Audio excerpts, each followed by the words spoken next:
Professora, saudações. Estamos de volta dando continuidade ao estudo da temática do planejamento.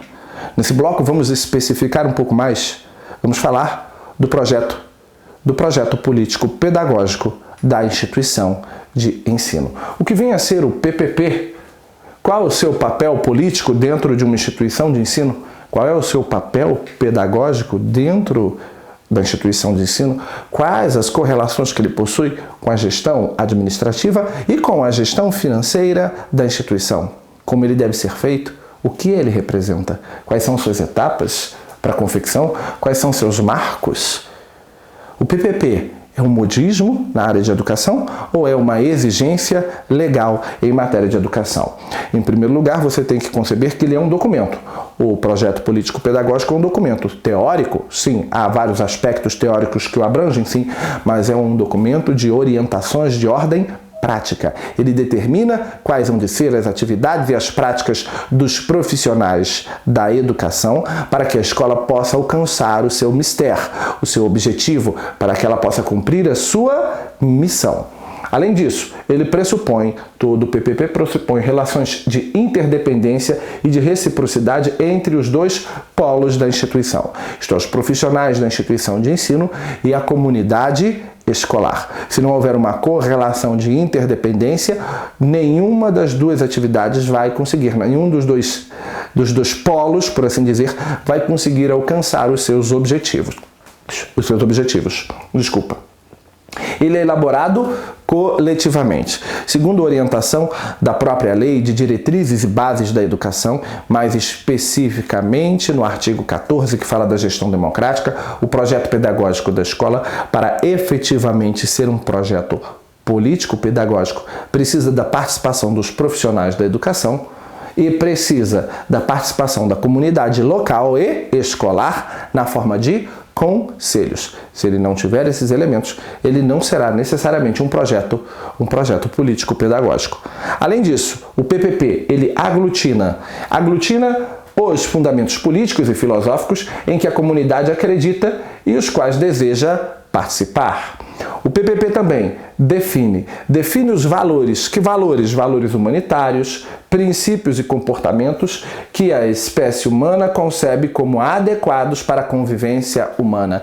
O PPP vai direcionar em matéria de conteúdos que vão ser trabalhados? Sim, mas também vai direcionar principalmente no que concerne aos princípios que a escola vai tentar inculcar na mente dos alunos, os valores, as atitudes, as competências que hão de ser desenvolvidas.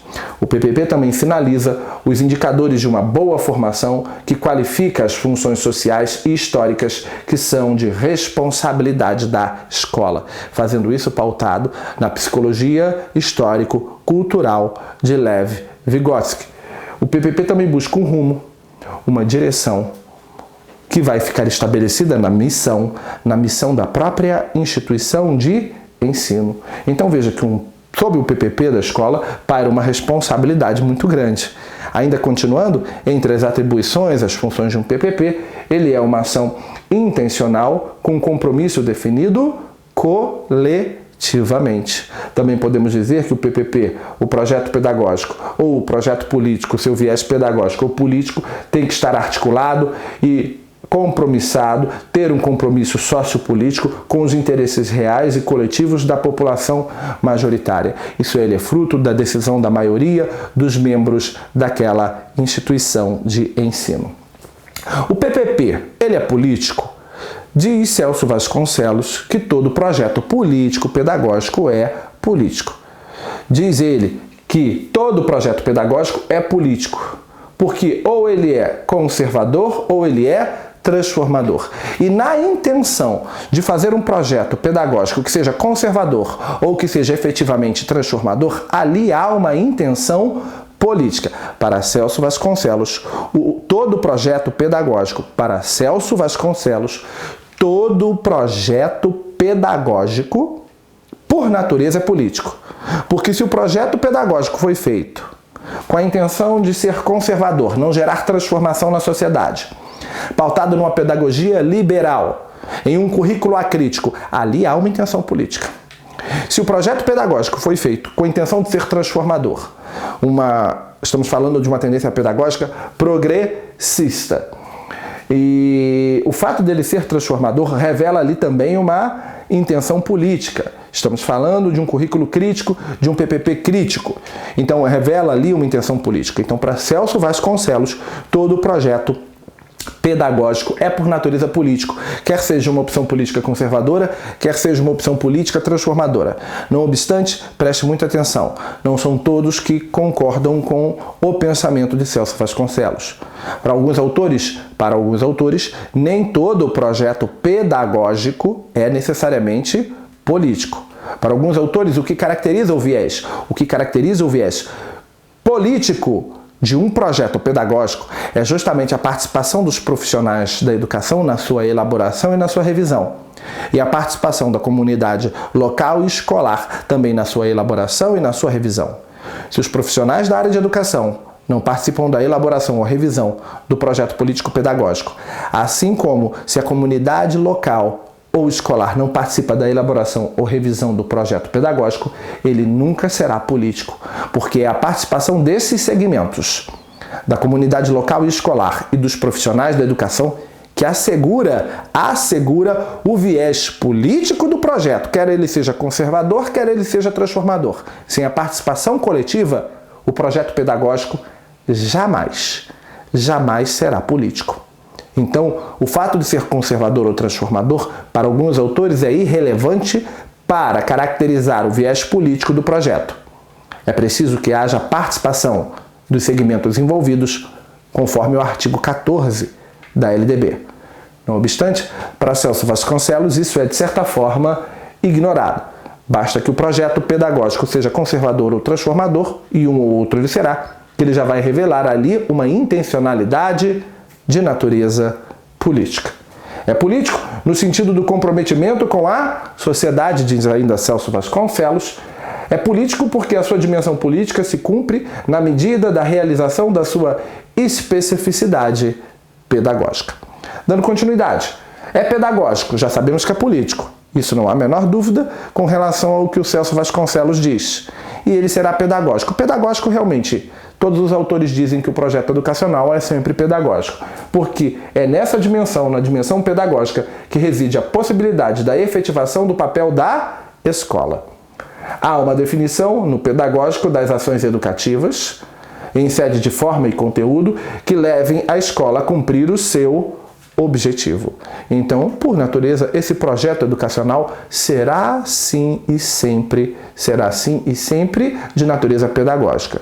E para o Vasconcelos será sempre político, porque basta optar por uma vertente conservadora ou transformadora, que isso já revela o seu viés ou seu caráter político. Pressupostos norteadores do PPP. Uma ótima pergunta para a prova, mas também uma pergunta de natureza conceitual. Você aqui não raciocina muito, você vai desenvolver um trabalho memorístico. Os pressupostos são os pressupostos filosófico e sociológico, os pressupostos são epistemológicos e os pressupostos norteadores do currículo são didático-metodológicos. Então nós temos três pressupostos que vão nortear o PPP. O primeiro é o filosófico-sociológico, o segundo é o epistemológico e o terceiro é o didático-metodológico. Vamos falar um pouquinho, uma linha só, de cada um destes pressupostos norteadores do PPP. O primeiro deles, o pressuposto filosófico-sociológico. Ele define o tipo de sociedade e o tipo de cidadão que nós queremos formar. Queremos formar um cidadão crítico? Queremos formar um cidadão acrítico? Quando a gente define que tipo de cidadão queremos formar, estamos atuando no pressuposto norteador de natureza filosófica e sociológica. Epistemológico define que tipo de conhecimento nós vamos trabalhar. Vamos trabalhar com idealismo ou vamos trabalhar com materialismo histórico dialético? Vamos trabalhar com conhecimento libertador ou vamos trabalhar com conhecimento que assegure a manutenção do status quo da sociedade? O pressuposto epistemológico tem influência direta na hora de garantirmos o cumprimento do pressuposto filosófico sociológico. E o último pressuposto, o pressuposto didático-metodológico. Diz que método de ensino vai ser utilizado e que método de aprendizagem será desenvolvido pelos alunos. Vamos trabalhar que metodologias? Metodologias expositivas, metodologias de pesquisa, metodologias de instrução programada. Vamos trabalhar metodologias erotemáticas? Que tipo de metodologias serão desenvolvidas? Esse é o pressuposto didático-metodológico. Então, são 3 os pressupostos norteadores do PPP. O primeiro pressuposto é o filosófico-sociológico, o segundo pressuposto é o epistemológico e o terceiro e último é o didático-metodológico. Esses pressupostos são perguntados, sim, com uma certa regularidade em prova de concurso público. Tome cuidado, como eu disse, essa é uma aula muito conceitual. Ainda em matéria de conceitos, a sua prova pode perguntar sobre concepções de PPP. Qual é a concepção do seu PPP? O seu PPP é um PPP estratégico burocrático ou é um PPP emancipatório? Quando a gente perguntar sobre concepções de PPP, eu tenho um PPP estratégico burocrático que tende a ser conservador e atender à formalidade que a lei obriga da escola de ter um PPP. Ou um PPP transformador, emancipatório, que tem um objetivo social muito maior. Muito bem. Processo de construção do PPP. Como? Quais são as etapas que são levadas em consideração na hora de construir o PPP da escola?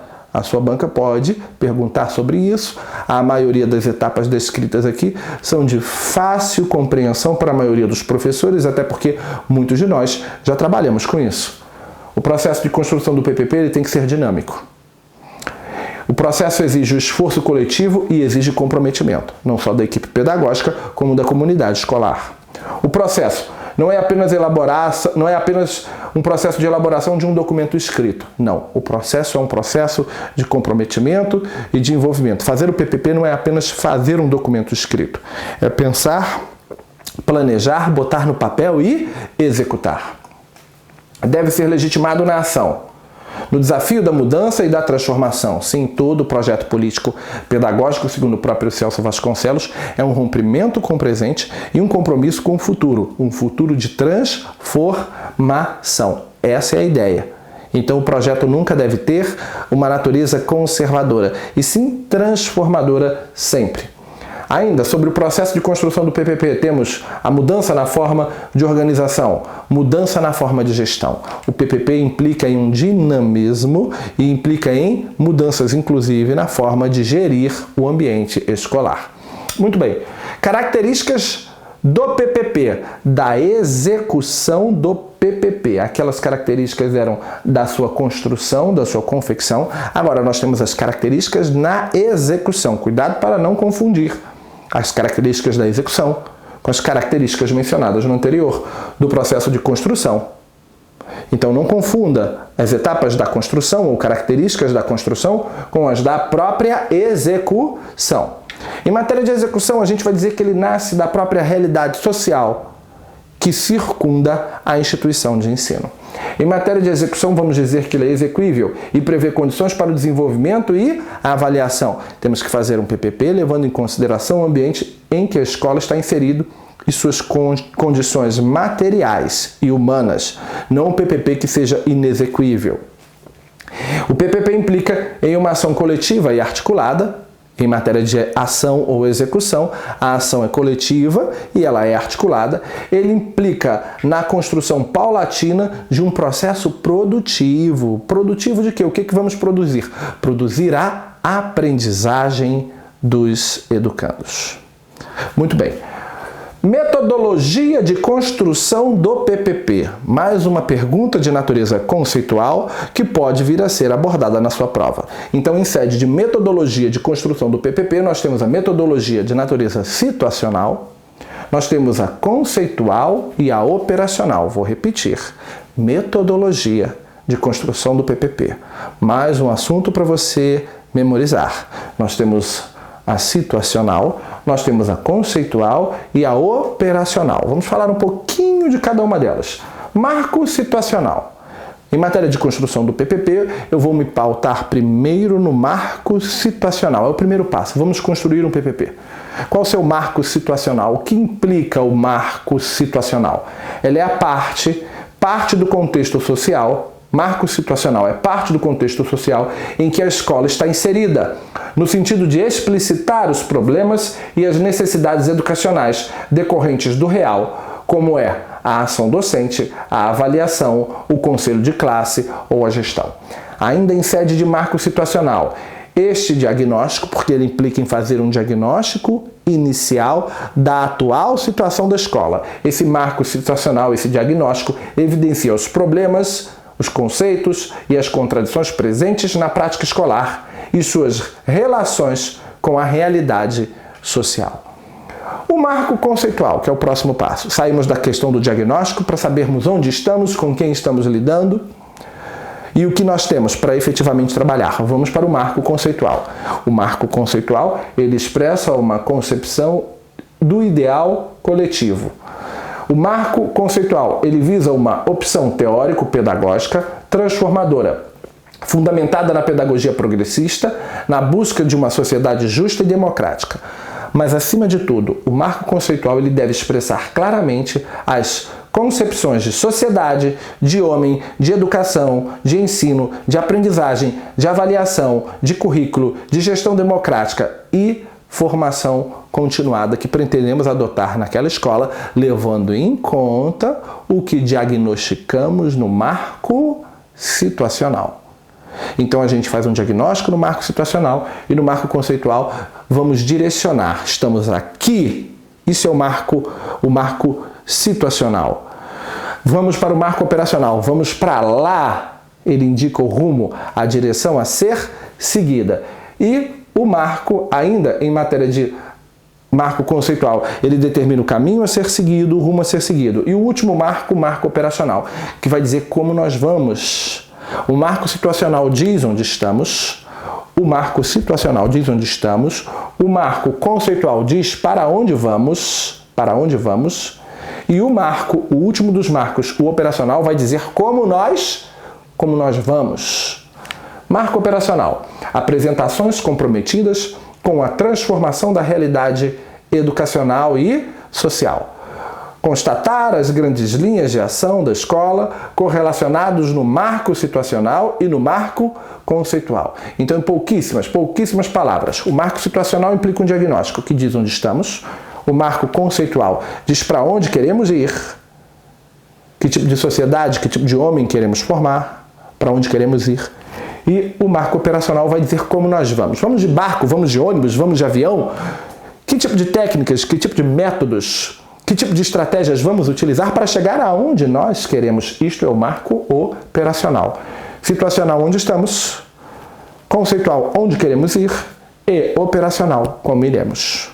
Sendo assim, meus caros alunos, estamos encerrando mais um bloco de aula. No próximo bloco, vamos dar continuidade ao estudo do projeto político-pedagógico e a figura do planejamento. Um grande abraço, fique com Deus e até o nosso próximo encontro.